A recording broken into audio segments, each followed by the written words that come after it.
ये है चेतन सलामे, एक जाबाज युवक जिसने अपनी जान पर खेलकर अपने दोस्त की जान बचाई, जो हर दिल अजीज़ था, जो हर एक के लिए दौड़ पड़ता था, हर एक के लिए काम आता था। ये चेतन सलामे है। हम आपको बताने जा रहे हैं ये चेतन सलामे की आज कहानी। ये चेतन सलामे यही वो नदी है जहाँ पर 16 सितंबर के दिन एक महिला की मृत्यु होने के बाद उसका अंत्यविधि का कार्यक्रम चल रहा था, और ये वही बंदरगाह है जिसके पास नहाने गए कुछ युवक पानी में डूब रहे थे। उस डूबते युवकों को देखकर चेतन सलामे दौड़ पड़ा और उसने अपनी जान की परवाह किए बगैर उस युवक की जान बचाई। मगर अफसोस, आपको ये बताते हुए बड़ा दुख हो रहा है कि चेतन सलामे इस जाबाजी के बाद अपनी जान गंवा बैठा। आइए देखते हैं और सुनते हैं यहाँ क्या हुआ था। त्या दिवशी अंतिम संस्कार जळाले होते, पाहुणे निघाले आणि हे आंघोळ करा म्हणून निघाले. एक मुलगा डुबत असताना चेतन भाऊ वाचवण्याचा प्रयत्न केला. वाचवण्याच्या ह्याच्यात त्याला पोहतासुद्धा येत होता, पण त्या भोवरा स्पीडली फिरत असल्यामुळे तो पोहणं त्याचा अयशस्वी ठरला आणि तो कंटिन्यू भोवऱ्यामध्ये फिरत राहिला. भोवऱ्यामध्ये फिरत असताना त्याचा जीव गेला, काही बलिदान गेलं.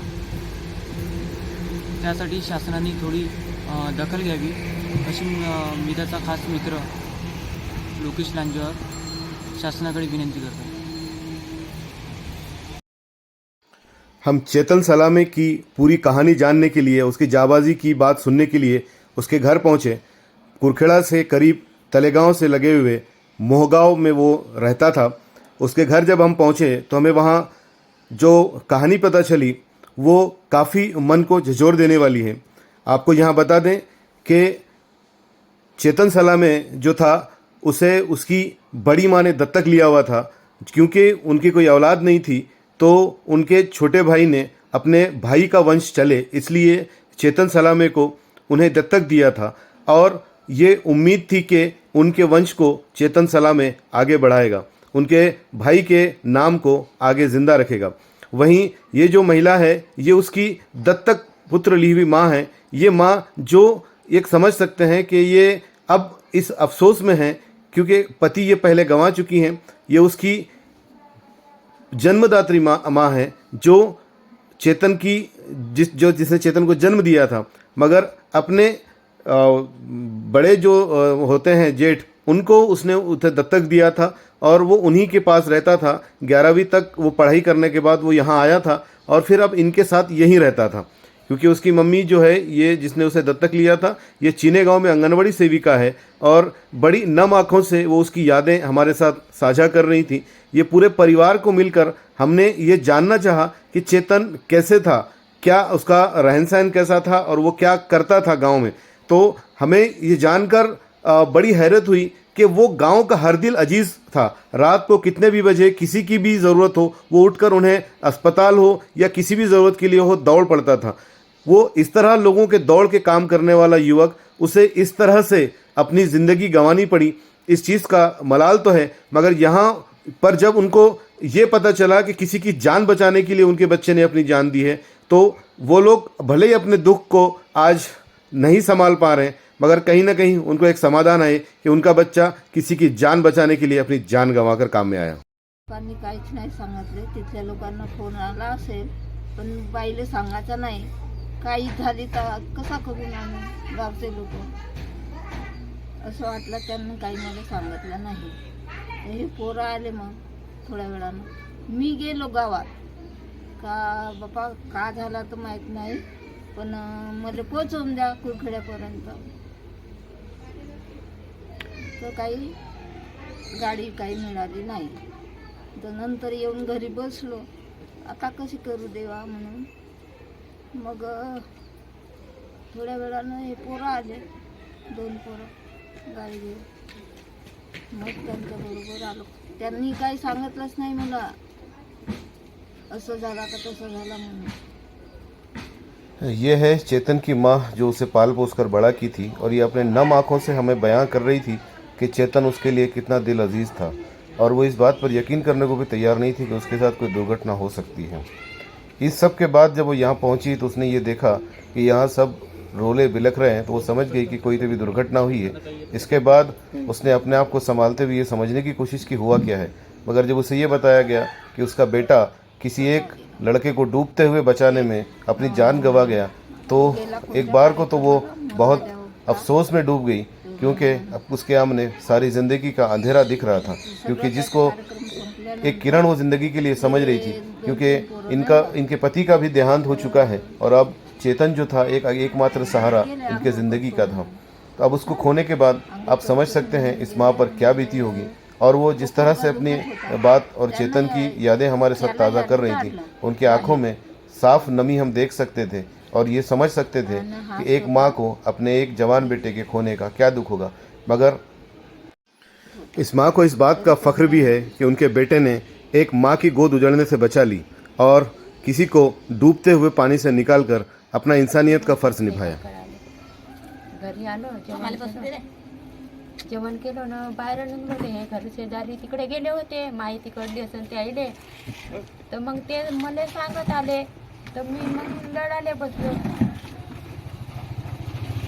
मग पुष्कळ लोक जमा झाले गावातले, माझे समजूत घातले, पण ते मी काही ऐकलो नाही, रडण्याच्या भीतीमध्ये होतो। मग मला त्यानं नेलं दवाखान्यामध्ये, दवाखान्यातले लोक सांगे मित्राले वाचवाले गेला तर याचा प्राण गेला म्हणून सांगत होते ते।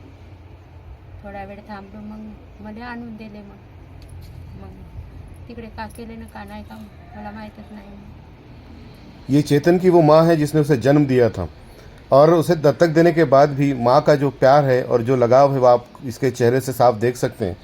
वो बेटा भले ही दत्तक था, मगर वो इनसे भी जुड़ा हुआ था, इनके पास भी रहता था। 11वीं की पढ़ाई करने के बाद वो यहाँ पर कुरखेड़ा में ही पढ़ रहा था और वो इनसे इतना जुड़ा हुआ था कि आप इनकी आंखों में इनकी जो मायूसी है और उसके जाने का जो गम है वो आसानी से देख सकते हैं। तो बेटे के किसी युवक को बचाते हुए जान गंवाने का जो एक इनको विश्वास लोगों ने दिलाया, उसके बाद इन्होंने अपने आप को ढाढ़स बांधा। ऐसा इनका हमें हमारी बातों में ये जिस तरह से इनसे चर्चा हुई उन्होंने हमें बताया। घर शेजारच्या सगळ्या लोकांसंग तो मिळून मिसळूनच राहे, कोणाले कधी बरा वाईट नाही म्हणला ना, कोणाले काही नाही। चेतन सलामे का हर लोगों से कैसा बर्ताव था ये इसकी माँ बताते हुए हमें कुछ आंखें पोंछती हुई और कुछ ढाढ़स बांधती हुई हमारे साथ चर्चा कर रही थी।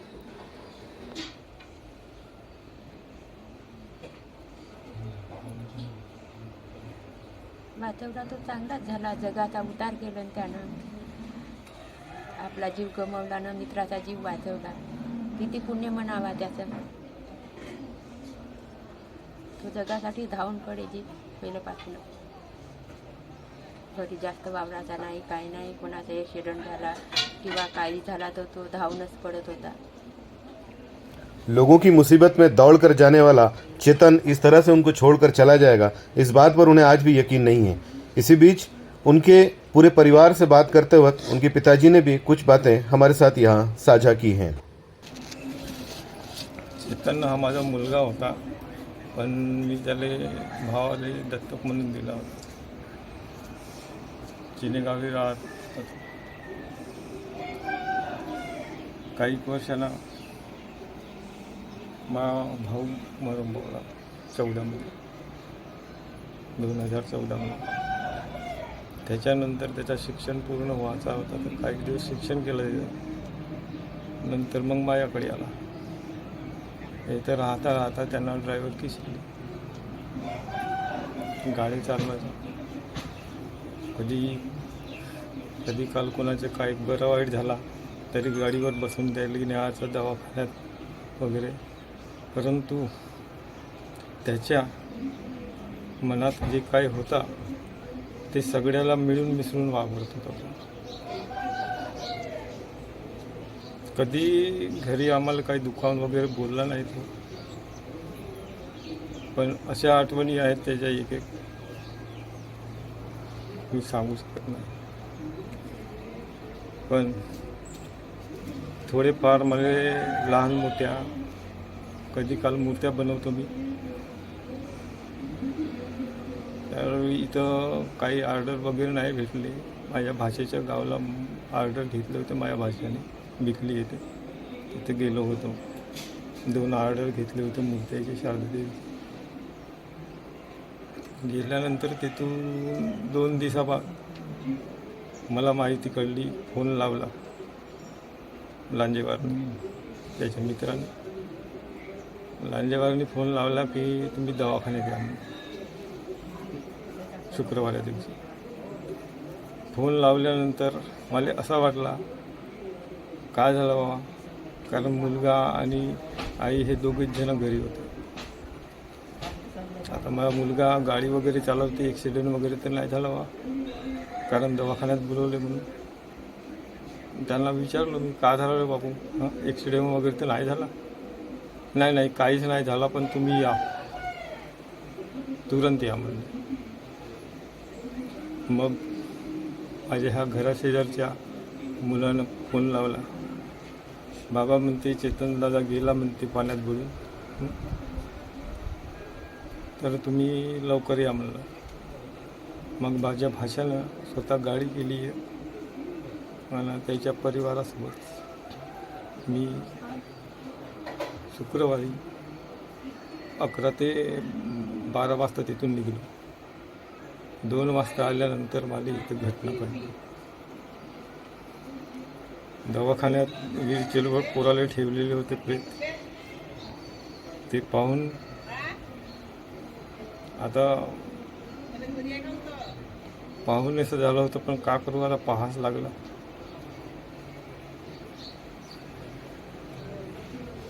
नंतर गावातल्या माझ्या शेजारी लोकांनी, गावातल्या लोकांनी आणि सगळ्यांनी मला समजून घातले की मी, माझा विचार होता PM नाही करायचा म्हणून, पण PM करावं लागते. दवाखान्यात आणल्यानंतर काही सुविधा वगैरे मिळते, त्याच्यासाठी मग PM वगैरे केलं. आणि 6 वाजता घरी प्रेत आणली. माझा लहान मुलगा बाहेरगावी असल्यामुळे मी त्याला दुसऱ्या दिवशी कार्यक्रम ठेवला. त्या वेळेस माझा मुलगा ये चेतन के पिताजी हैं जो हर एक बात वो हमें बताना चाह रहे हैं. उनके लफ्ज़, उनके अल्फाज, उनके चेहरे के हाव भाव आज भी हम उनके चेहरे पर जो एक जवान बेटे को खोने का दुख है वो हम आसानी से देख सकते हैं. मगर उन्हें जब ये पता चला कि उनका बेटा किसी की जान बचाते हुए अपनी जान गंवा बैठा है, तो उन्होंने कहा कि मेरे बेटे का शौर्य, मेरे बेटे का जो कुछ भी जीवन आज जो यहाँ ख़त्म हो चुका है, मगर ये उन लोगों के लिए प्रेरणा स्रोत रहना चाहिए जो आज के इस कलयुग में लोग दूसरों की मदद नहीं करते हैं. आज इन पूरे परिवार में बहुत दुख का ये दौर चल रहा है और ये मानना है कि इस बच्चे को और बहुत कुछ लोगों की मदद करनी थी, मगर ये इस तरह से इस मदद के बाद लोगों के काम नहीं आएगा, ऐसा इनको भरोसा बिल्कुल नहीं था. जेव्हा तो कण पाण्यात पडला होता त्याचा मित्र, तर त्याले बाहेर काढले, थडीवर फेकला ना आपण अंदर गेला.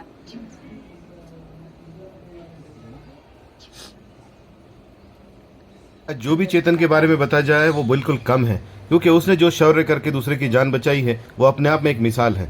उसके भाई ने हमसे यहाँ बात साझा करते हुए कुछ यादें ताज़ा की. नमस्कार. मी ते चेतन सलामीचा लहान भाऊ आहे. घटनास्थळी मी नव्हतो उपलब्ध, मी बाहेर गावी काम करण्याकरिता गेलो होतो औरंगाबादला. तर मला तेवढं काही जाणकारी नव्हती, पण आल्यानंतर इथं माहीत होतं. जसं मला माहीत झाला 11-12 वाजेच्या दरम्यान मला माहिती झालं की असं असं झालं आहे भावासोबत, म्हणून तुरंत तिथून निघालो. पण गाडी थोडी लेट असल्यामुळे 9 वाजताची गाडी असल्यामुळे मी सकाळी घटनाची आणि माहितीसाठी मी 12च्या दरम्यान पोचलो. मला ते पूर्ण काही जे काही भेटलं ते भेटलं नाही, पण सुद्धा अंतिम संस्कार होत होता त्याच ठिकाणी पोचलो मी. मला तेवढं काही माहीत नव्हतं. पोचल्यानंतर सगळे सांगून राहिले की अशा अशा पद्धतीने झालं आहे. कुठेतरी ते म्हणजे भावाच्या मित्राच्याच ठिकाणी म्हणजे माहीत झाली होती त्याच्या आजीची, तिथं गेलो होतं. ते आई सांगत होती फक्त गेलं म्हणे मित्रासोबत, एक गावाचा पुट्टा घेऊन गेला होता म्हणे, पैदलच गेला होता म्हणे. त्याच्यानंतर तिथे गेल्यानंतर माहीत वगैरे निपटली होती, असं ऐकायला भेटलं. माहीत वगैरे निपटली होती. जस्ट बाहेर निघायच्या याच्यात होते ते मित्रासोबत नाला ओलांडण्याच्या प्रयत्नामध्ये त्याने त्याचा मित्र पाय पलटून काहीतरी फिसलायला गेला म्हणजे त्याच्या वाचण्यामध्ये याच्यामध्ये तो लवला आणि तो तर निघाला, पण भावाचं जे होतं तो तिथंच राहून गेला. तिथंच राहून गेल्याने काही म्हणजे लोकांचे काही म्हणजे कोणी लोक म्हणजे लवले वगैरे नाही पाण्यामध्ये काढासाठी, तर आपण प्रयत्न केले होते पण काही झालं नाही तिथंच. मग त्याच्या समोरचं तर काही तेवढं मला माहीत नाही, पण नेहमी तेच का असंच होत होता. कोणी धावाले म्हणजे कोणी मदत मागले तर धावून चालला जायचा मला. अर्ध्या रात्री असो कुठे असो काय असो, गावात कोणाची तब्येत जरी काही खराब झाली नेहमी म्हणजे धावाचा प्रयत्न करत होता. असं कोणतेच मित्र नव्हते माझ्या भावाचे का माझ्या भावाला वाईट समजायचे, गावातले लोक काही समजायचे. आम्ही कोणीच घरी नव्हतो, माझे बाबा नव्हते, मी पण नव्हतो घरी. सगळं आमच्या घराच्या आजूबाजूच्या लोकांना सगळं सांभाळलं का काय का पोस्टमार्टम हे ते सगळ्या गोष्टी पोलीस स्टेशनपर्यंत सगळ्या गोष्टी आमच्या घराच्या आजूबाजूच्या लोकांनी केले. हेच म्हणायचं आहे का आम्हाला म्हणजे माझा भाऊ एवढा काही वाईट नव्हता का म्हणजे कोणाचं काही बरं केलं होतं बुरं केलं होतं, सगळ्या लोकांना सोबत मिळून मिसळून राहायचा होता. आम्ही म्हणजे आम्हाला तर सांगायचं म्हणजे काय असंच नाही का बा कोणाचं वाईट केलं, कोणा लोकांना आम्हाला कसं नाही बोललं. सगळ्या जणांनी मदत केली आम्हाला, कशा अशा पद्धतीने झाला, सगळ्या जणांनी सहभाग दिला की झालं ते झालं. पण हेच आम्हाला का बोलायचं आहे का आमचा भाऊ एवढा वाईट नव्हता की भरपूर लोकांनी मदत केली. भरपूर सारे लोक आले होते माझ्या भावाच्या अंतिम संस्कारासाठी. त्याच्यानंतर मला तर तेवढं ह्या नाही, पण हेच बोलायचं आम्हाला का आमच्या भावाने जे चांगले कामं केलं मित्रांसोबत मित्रमंडळीसोबत सगळ्या मित्रमंडळींना माहीत आहे भाऊ कसा होता. त्याच्यासाठी आम्हाला जे बी काही थोडंसं असो मोठा असो लहान असो माझ्या भावासाठी थोडंसं नाव झालं कुठं तरी ते आम्हाला पुरेसं. आणखी जे माझ्या भावाने दुसऱ्यासाठी म्हणजे दुसऱ्याचा जीव वाचवण्यासाठी स्वतःचा जीव घालला, हेच म्हणजे आपला म्हणजे सरकारापुरती जे बी आहे ते आम्ही जास्त काही नाही शौर्य पुरस्कारापुरती आम्हाला आमच्या भावावरती ते जागा मिळावी बा गावामध्ये असो कुठंही असो. कारण की भाऊ असा होता म्हणजे सगळ्यांच्याच मध्ये ते साईड धावला, असा कोणताच नव्हता अर्ध्या रात्री उठून कोणासाठी काही असो कितीतरी लोकांच्या ओळखीमध्ये कोणाच्या मनामध्ये असून भाऊनं हे जागा बनवून ठेवली आहे. तर आम्हाला हेच बोलायचं आहे की जे बी काही सरकारकडून शौर्य पुरस्कार असो कोणताही पुरस्कार का नको असो पण मिळावं ही आमच्या तर्फे विनंती. अपने भाई की जान इस तरह से जाए और उसके बाद उसके शौर्य को कुछ सम्मान न मिले, इसका दुख थोड़ा सा इनके चेहरे पर और इनके बातों से हमें दिखा. इनका कहना है कि ज़्यादा कुछ नहीं है, उसने जिस तरह से लोगों की मदद की है, लोगों की आज तक काम किया है और जाते जाते भी किसी की जान बचा कर गया है, तो उसके इस शौर्य को कहीं ना कहीं सम्मान मिलना चाहिए और ये बात प्रशासन और उन तक पहुंचनी चाहिए. इस चेतन की बहन ने भी हमसे बात साझा की, देखते हैं उसने क्या कहा. चेतन सलामीची लहान बहीण. ज्या दिवशी ही घटना झाली त्या दिवशी मी घरी नव्हते, मी बाहेरगावला काम करत असते, नागपूरला असते. मी नेहमीप्रमाणेच माझे दादा एक मंथ झालं की भेटायला यायचं. त्या दिवशी म्हणजे मी जॉबवरून आलेली होती रूमवरती, तर माझ्या वडिलांचा कॉल आला मला की दादाचा ॲक्सिडेंट झाला घरी लवकर. तर बोलली मी, तसंच काही न करता आपल्या फ्रेंडला कॉल केली, माझे मॅडम होते त्यांना कॉल केली, सुट्टी मागितली आणि निघाली. तर मला सांगितले नव्हते की अशी अशी घटना झाली आहे. तर मी आली, बडसाला आली, तर सर्व पाहुणे लोक दिसायचे मला. तर मी विचारायची तर काही नाही, असं सहज झालं आहे, कुणी सांगत नव्हते. पण घरी आली मी तर खूप सारे लोक बसून होतात आमच्या इथे. तेव्हा मला कळलं की नाही असं ना असं झालं, पण मला कुणी नव्हते सांगितले. घरी आल्यानंतर कळालं. पण सांगण्याचा उद्देश एकच आहे की माझं दादा असं होतं की लोक भरपूर आलेले होते माझ्या इथं, सर्व लोक समजवायचे. माझे दादाचे फ्रेंड जे काही आहे ते फ्रेंड तर सोडा, त्यांचे आई वडील सर्व गावातले सर्व एकटी मंडळी सर्वच असे धावून आलेले होते. माझ्या वडिलांनी पण त्या दिवशी काही नव्हतं होत. माझा दादा लहान तर बाहेरच होता, आई तर आपल्या चालतीत होती. पण घराशेजारच्यानी खूप सांभाळला. आमची तर तेवढी या नव्हती आणि आमच्या परिवारामध्ये म्हणजे घरात पहिल्यांदा असं झालं. आणि आम्ही दोघे पण लहान भाऊ, तोच आमचा घर सांभाळणारा मोठा होता. लहानपणी माझ्या आई वडिलांनी त्याला माझे मोठे बाबा होते त्यांना काही मुलं बाळं नव्हते, त्याच्यासाठी त्यांना दत्तक दिले की माझ्या भावाचं नाव चालावं म्हणून माझ्या वडिलांनी त्यांना दत्तक दिले होते. तर काही कारणास्तव माझ्या मोठ्या बाबांची मृत्यू झाली. तर मृत्यू झाल्यानंतर त्याचं एज्युकेशन कम्प्लीट व्हायचं होतं, तर तो आमच्या इथे राहायला लागला, गावला आला. 11वीत असताना तेव्हापासून तर इकडेच राहायचं. घरची जिम्मेदारी जे काही आहे ते सर्व तोच सांभाळायचा. घरी म्हणजे आम्हाला टेन्शनच नव्हतं दोघं भावांना की नाही आमचा दादा आहे, करते. आई वडिलांना पण साथ त्याचीच होती. आमची मोठी आई तिथंच राहायची चिनेगावला, अंगणवाडीची मॅडम असल्यामुळे तो आमच्याकडचे एज्युकेशन वगैरे सर्व पूर्णच केला आमच्या इथेच राहून आई बाबांसोबत. मग 12वी नंतर आम्ही बाहेर गेलो, तर माझं दादाच घरचं पूर्ण सांभाळायचं. एवढं चांगलं होतं की असं पराक्रम करून गेलो की एक लोक नव्हते असे म्हणत की नाही असं मुलगा होता तसं. आणि त्याची वीरगती झाली सर, असंच म्हणता येईल की वीरगती केली त्यांनी. नाहीतर कुणी आजच्या या कलियुगामध्ये कुणी कुणासाठी धावत नाही खरं म्हणजे तर.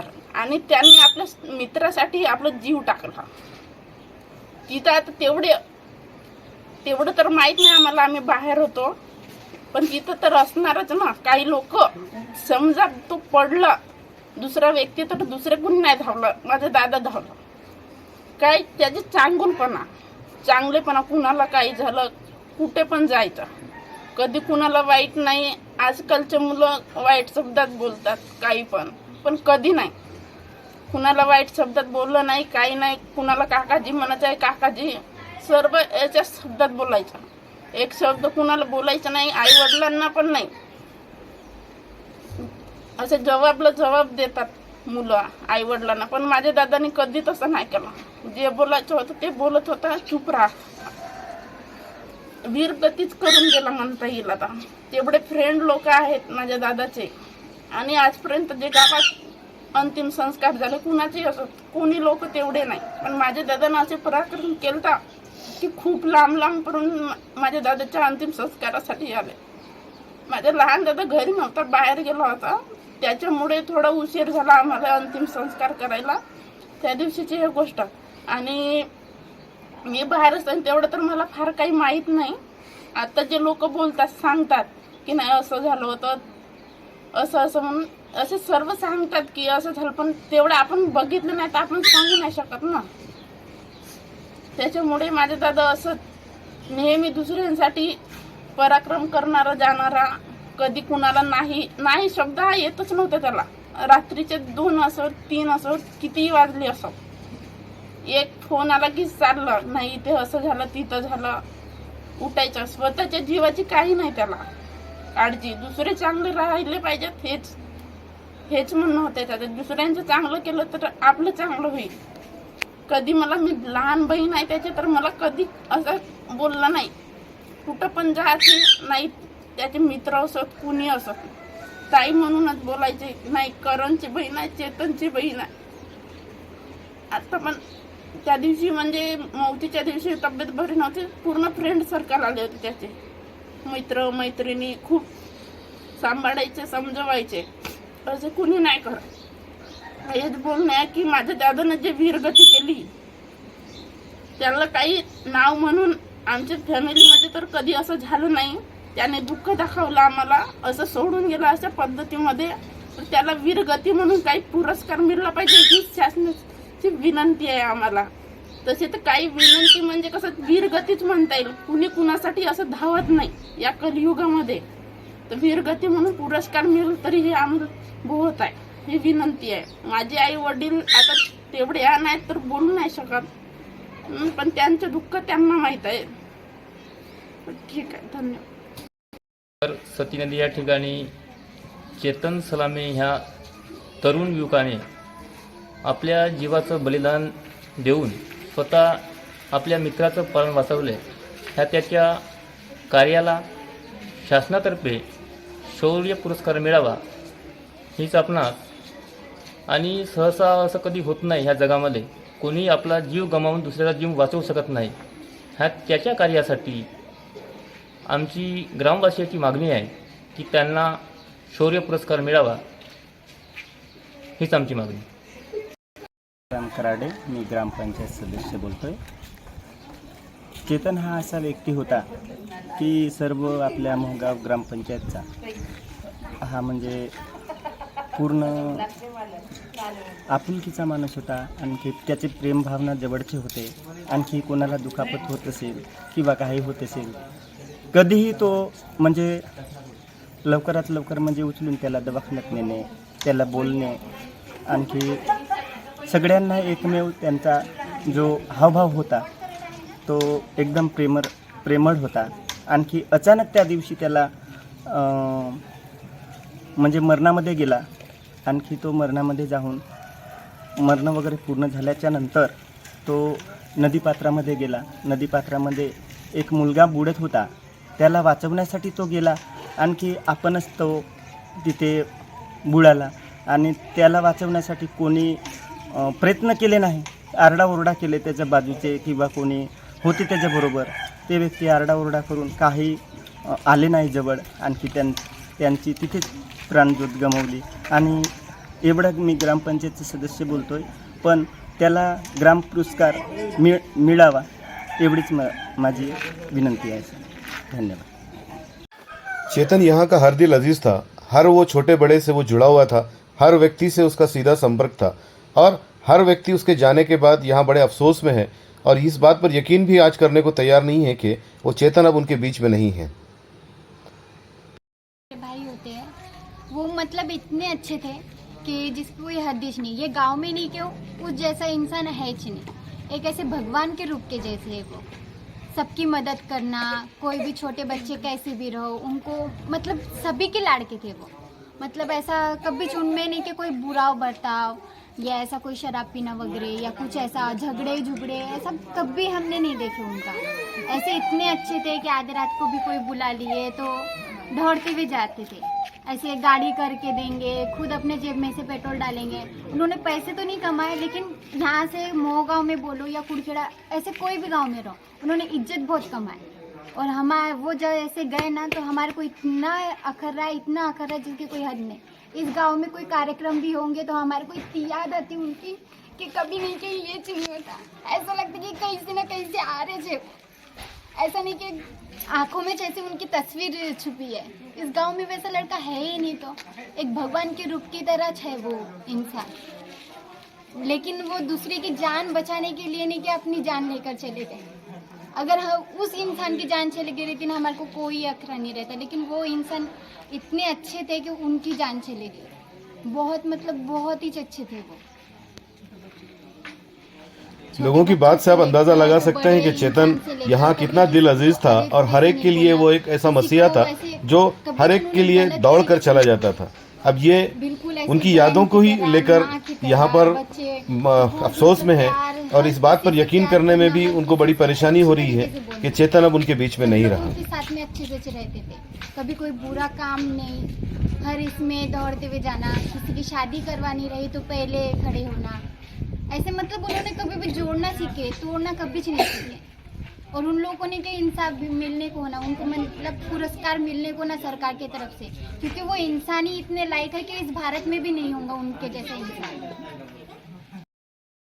इस नेक इंसान के लिए यहाँ पर हर शख्स जो अपनी अपनी बात रख रहा था उससे ही हम अंदाज़ा लगा सकते थे कि इस गांव ने क्या खोया है. ये सिर्फ एक माँ ने एक बेटा नहीं खोया है. एक गांव ने एक ऐसा भविष्य खोया है, एक ऐसा आने वाला नेतृत्व खोया है जिसके जाने का मलाल यहाँ के हर छोटे बड़े के चेहरे पर साफ दिखता है. ये हर व्यक्ति ये बताना चाह रहा था कि बच्चा जो गया है, जो चेतन है, वो उनके लिए कितना ज़रूरी था. उनके गांव के लिए वो एक हीरा था. चेतन हा माझ्या मुलासारखाच मुलगा होता गावामध्ये. माझ्या मुलांना कधीही गाडीवर बसवून नेत होता. कोणीही रस्त्यात मिळला तरी त्यांना पण गाडीत मांडून नेत होता. कधी तब्येत खराब झाली, कोणाची काही झालं तरी पण कधी केव्हा अडचण पडली तरी तो धावून येत होता. आणि चेतन की याद करते हुए जिस तरह से इनका गला भारी होता नजर आ रहा है, इससे आप अंदाजा लगा सकते हैं कि चेतन इनके लिए कितना महत्वपूर्ण था, कितना उनके लिए ज़रूरी था। उसके जाने का दुख यहाँ हर एक के चेहरे पे साफ देखा जा सकता है। बस बात अब सिर्फ इतनी है कि चेतन तो नहीं आ सकता, मगर चेतन के दिए हुए बलिदान को अब सम्मान मिलना चाहिए। बातमी गावात आली तेव्हा गावीतला हरवून गेला होता चेतन सारखा हा गावात आणि हा याच्या आपल्या या तालुक्यात मुलगा नाही। मी अशी सांगतो शासनाने त्याला मदत करावी अशी मी शासनाला विनंती करते। ये चेतन भले ही आज हमारे बीच नहीं है, मगर इसकी हर वो एक याद, हर बातें लोग हमसे साझा कर रहे हैं। हरदिल अजीज चेतन हर एक के लिए मददगार था, हर एक के लिए मुसीबत में दौड़ने वाला था। अब उसके जाने के बाद उसके शौर्य को सम्मान मिले। गांव वालों की और उसके परिवार और मित्रों की यही मांग है कि चेतन ने अपनी जान गंवा के जिसकी जान बचाई है, उसके शौर्य को अब सम्मान मिले और उसे शौर्य पुरस्कार से शासन नवाजे, क्योंकि आज के कलयुग में इस तरह से अपनी जान गंवाकर दूसरों की जान बचाने वाले कम ही मिलते हैं।